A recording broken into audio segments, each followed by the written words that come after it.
Naibu Rais Kithure Kindiki amewaonya madereva wakiwemo wale wa magari ya umma kuwa makini barabarani wakati wa msimu huu wa sikukuu ili kuepusha ajali. Halmashauri ya Kitaifa ya Uchukuzi na Usalama Barabarani imeripoti vifo vya watu 25 kutokana na ajali za barabarani jana pekee. Naibu Rais alizungumza hayo alipokuwa akigawa zawadi za Krismasi kwa maelfu ya wakazi katika kaunti ya Tharaka Nithi. Fire. Ate mnasemaje? Baada ya kuhudhuria mnada wa mbuzi wa Koimalel katika kaunti ya Baringo, Naibu Rais Kithure Kindiki alijitokeza katika eneo la Irundini, kaunti yake ya nyumbani ya Tharaka Nithi.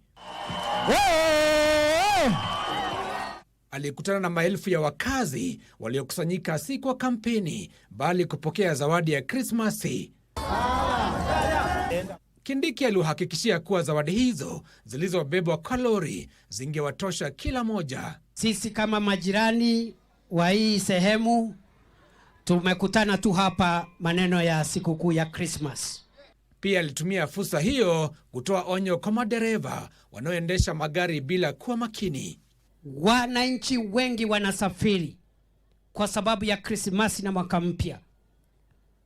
Mimi nawasihi madereva muwe waangalifu barabarani. Ujue ya kwamba unabeba maisha. Hayo maisha kuna mtu ako hapo na akipata madhara familia hiyo itatatizika. Alisema kuwa siku ya jana pekee watu 25 walipoteza maisha yao kutokana na ajali za barabarani. Na hizi ajali zile nyingi zinaweza kuzuilika kama dereva utakuwa makini katika safari yako. Be courteous to fellow drivers. Be courteous to other road users and know that you're transporting human beings and human life is precious and irreplaceable.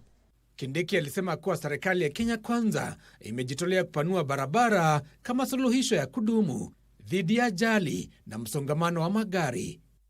Giverson Maina, Darubini.